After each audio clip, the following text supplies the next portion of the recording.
আজকে আমরা father self গল্পের ইউনিট 3 পড়ব। আগে আমরা ইউনিট 1 এবং ইউনিট 2 পড়ে ফেলেছি। প্রত্যেকে বই খুলে বস। আর যারা ইউটিউব বা ফেসবুকে যারা দেখছে আমাদের ভিডিওটা, তাদেরকে বলবো তোমরা কিন্তু অবশ্যই আগে ইউনিট 1 এবং ইউনিট 2 এর ভিডিও দেখবে, তারপরে ইউনিট 3 দেখবে। মাঝখান থেকে কিন্তু কখনো গল্প পড়বে না বা শুনবে না বা দেখবে না, তাহলে কিন্তু গল্পটা বুঝতে কিছুটা হলেও অসুবিধা হবে। একদম শুরু থেকে পরপর দেখবে। তাহলে আজকে আমরা শুরু করছি unit 3। As he enter the school gate, যেই না সে স্কুলের গেটে পৌঁছচ্ছে। আমরা আগের দিন কি দেখছিলাম, লাস্ট আমাদের কোথায় শেষ হয়েছিল, যে ও স্কুলে যাচ্ছে এবং পথে সে দাঁড়িয়ে তার যে টিচার স্যামুয়েল তার সম্পর্কে মনে করছে যে লোকটি ঠিক কেমন, এবং তার জন্য তার কিন্তু বিবেক দংশনে সে ভুগছে, তার মনে কষ্ট হচ্ছে যে আমি কেন এমনটা করলাম। তাহলে এইবার সে কিন্তু স্কুল গেটে পৌঁছে গেছে। An idea ochre to him, একটা আইডিয়া কি, একটা বুদ্ধি।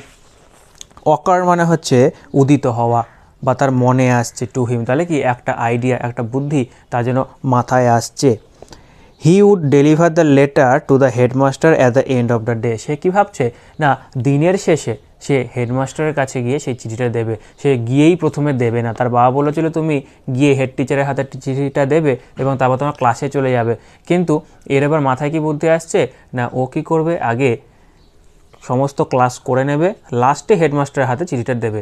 কেন বলছে দেখি, বলছে দেয়ার ওয়াজ আ চান্স, এখানে একটা সুযোগ আছে, Samuel might do something during the course of the day to justify the letter. তাহলে স্যামুয়েল সারাদিনের যে পঠন পাঠন বা কোর্স মানে হচ্ছে কার্যক্রম, সারাদিনের কার্যক্রমের মধ্যে স্যামুয়েল এমন কিছু তো করতেই পারে যার দ্বারা এই চিঠিটাকে জাস্টিফাই করা যায়, অর্থাৎ কি ন্যায্য প্রতিপাদন করা যায়। মানে কি, মানে হয়তো এমন কিছু একটা হলো যে স্যামুয়েল সত্যি বকাঝকা করলো, এবং তার ফলে কি হবে, তখন যদি চিঠিটা দেয় তাহলে চিঠিটার কিন্তু গুরুত্বটা বেড়ে যায়। তাহলে মনে হবে না এ তো ঠিকই বলেছে, এখানে কোনো ভুল নেই, তাহলে কিন্তু বেঁচে যাবে। এই কারণে ভাবছে তাহলে সারাদিনের স্কুলটা আমি করে ফেলি, ক্লাসগুলো করে ফেলি, লাস্টে গিয়ে আমি হেড টিচারের হাতে সেই চিঠিটা দেবো। স্বামী stood at the entrance of his class. স্বামী দাঁড়িয়েছিল কোথায় না, তার ক্লাসে এন্ট্রান্স মানে প্রবেশদ্বারে গিয়ে সে দাঁড়িয়েছে। Samuel was teaching arithmetic.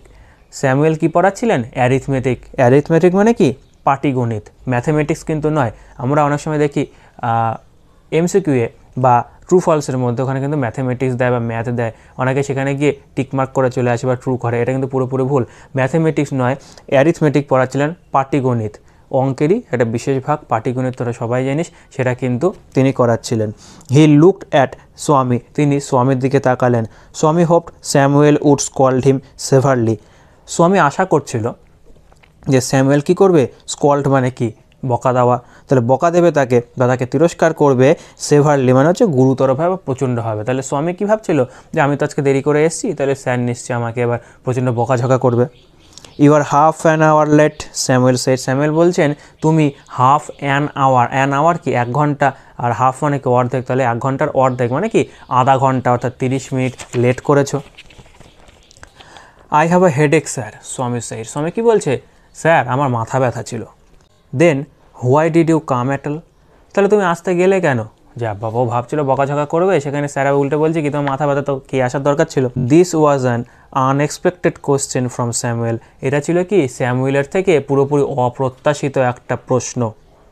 অর্থাৎ স্বামী ভাবছিল ওকে বকাঝকা করবে এবং ও আজকে চাইছিল যেন বকে, তাহলে চিঠিটাকে জাস্টিফাই করা যায়, কিন্তু তা না হয়ে কি হচ্ছে না, স্যামুয়েল বলছে তাহলে আসার কী দরকার ছিল, তুই তো বাড়িতেই থাকতে পারতি। এটা কিন্তু ওর কাছে পুরোপুরি অপ্রত্যাশিত ছিল, যেটা চাইনি সেটাই কিন্তু হচ্ছে, দিনটাই খারাপ ছিল এটার। স্বামী side my father side I shouldn't miss school sir. তাহলে স্বামী বলছে স্যার আমার বাবা বলেন যে আমার স্কুল বাদ দেওয়াটা উচিত নয়। Samuel looked impressed. তাহলে স্যামুয়েলকে কেমন দেখাচ্ছিল, স্যামুয়েল অত্যন্ত সন্তুষ্ট হয়েছে এই উত্তরটাতে। Your father is quite right, তোমার বাবা কিন্তু পুরোপুরি সঠিক। We want more parents like him, আমাদের আরও এরকম কিন্তু গার্ডিয়ান অর্থাৎ মা বাবার প্রয়োজন আছে, যারা পড়াশোনাটাকে অত্যন্ত সিরিয়াসলি নেন, যারা স্কুল টিউশন এগুলো বাদ দিতে চান না। ছাত্রছাত্রীরা যদি বাদ দিতে চায় তাহলে তারা কিন্তু জোর করে পাঠান। তাই স্যামুয়েল বলছে যে হ্যাঁ তোমার বাবা একদম ঠিক কথা বলেছে এবং আমাদের এরকম আরও বাবা মার দরকার। এবার একটু দেখবে প্যারেন্টস শব্দটা, প্যারেন্টস মানে কি মা বাবা, এবার প্যারেন্ট মানেও কিন্তু হয় যদি এসটা বাদ দিয়ে দেয় সেখানে কিন্তু বাবা বা মা যে কোনো একজন, হয় বাবা নয় মা, প্যারেন্ট মানে। আর যদি একটা এস যদি ঢুকে যায় প্যারেন্টস, তাহলে কিন্তু মা বাবা দুজনকেই বোঝায়।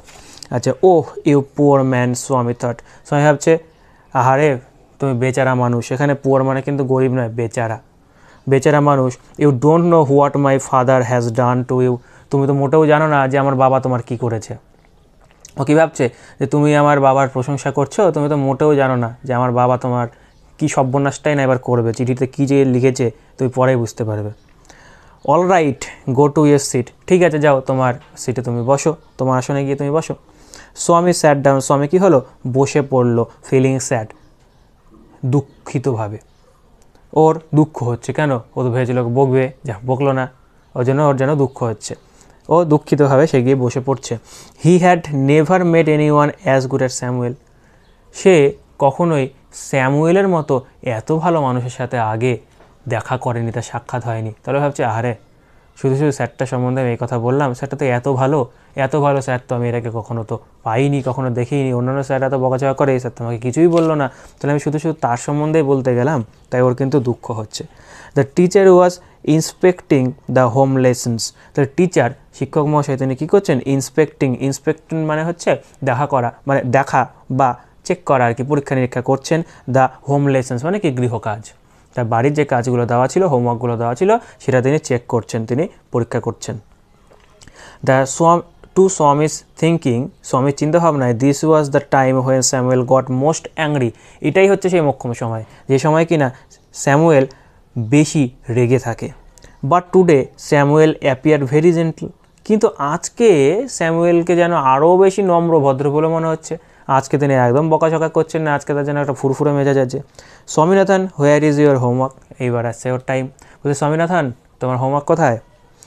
I have not done any homework sir, said Swami said. তাই স্বামী বলছে স্যার আমি হোমওয়ার্ক করিনি। Why, headache asked Samuel. কেন, মাথা ব্যথা? ইয়েস স্যার, হ্যাঁ sir. All right, sit down. Samuel sit. যা, এবারও বকলো না। স্যামুয়েল কী বলছে, আচ্ছা ঠিক আছে বস, তোর মাথা ব্যথা ছেড়ে দিলাম যাতে বস। এবারও বকলো না। When the bell rang for the last period at 4:30, মানে যখন 4:30টার সময়ে শেষ যে পিরিয়ড তার বেল পড়ছে, তার ঘন্টা বাজছে, Swami picked up his books and ran to the headmaster's room. Swami কী করছে, স্বামী তার বইগুলো তুললো এবং এক দৌড়ে হেডমাস্টারের ঘরে গিয়ে পৌঁছলো। He found the room locked. সে দেখতে পেলো এই যে রুমটা, এই ঘরটা, সেটা বন্ধ আছে, মানে ঘরের দরজাটা বন্ধ আছে। The peon told him, peon তাকে কী বলছে, the headmaster had gone on a week's leave. এবার একটা ভালো জিনিস পাওয়া গেল স্বামীর জন্য। এতক্ষণ সব খারাপ চলছিল, এবার কিন্তু স্বামীর জন্য একটা ভালো। কী বলছে, দ্য হেডমাস্টার কিন্তু 1 সপ্তাহের ছুটিতে গেছে। Swaminathan ran way from the place. Swaminathan সেই জায়গা থেকে দ্রুত দৌড়ে পালিয়ে গেল। তো বেঁচে গেছে বাবা, 1 সপ্তাহ স্যার নেই, 1 সপ্তাহ সুযোগ পাওয়া গেল, তাহলে এখন তো অন্তত চিঠিটা দিতে হচ্ছে না, এখন বকাঝকাটা খেতে হচ্ছে না। As soon as he enter home with the letter, father সেইজ, যেই না সে তার ঘরে প্রবেশ করছে সেই চিঠিটা নিয়ে, হিজ ফাদার সেইড, তার বাবা বলছে, I knew you wouldn't deliver it. আমি জানতাম তুমি এই চিঠিটা দেবে না তোমার হেড টিচারকে। ও তার মানে হাতে করে চিঠিটা নিয়ে ঢুকছে এবং ওর বাবার বিশ্বাস, ওর বাবা বলছে কি, আমি জানতাম তুই দিবি না চিঠিটা। But the headmaster is on leave, Swami said. Swami বলছে কিন্তু হেডমাস্টার তো ছুটিতে আছে, আমি কি করে দেবো তাকে। Father snatched the letter away from স্বামী অ্যান্ড টোর ইট আপ। বাবা কী করছেন, স্ন্যাচ মানে হচ্ছে ছিনিয়ে নেওয়া। বাবা ছিনিয়ে নিলেন সেই চিঠিটা স্বামীর কাছ থেকে, অ্যান্ড টোর ইট আপ। এই টোর ইট, এটা মানে হচ্ছে ছেঁড়া, ঠিক আছে, এবং সেটাকে তিনি টেনে ছিঁড়ে ফেললেন। Don't ever come to me for help if Samuel calls you again. এবার কী বলছে, তুমি এরপর কখনও আমার কাছে আসবে না সাহায্যের জন্য যদি তোমাকে এরপর কখনও স্যামুয়েল বকাঝকা করে। You deserve your Samuel, he said. তুমি এই স্যামুয়েলের মতো টিচারকেই তুমি ডিজার্ভ করো, এর মতো টিচারই তোমার মতো বান্ধব ছেলের দরকার। তার মানে কি বলতে চাইছে, গল্প কিন্তু এখানে শেষ।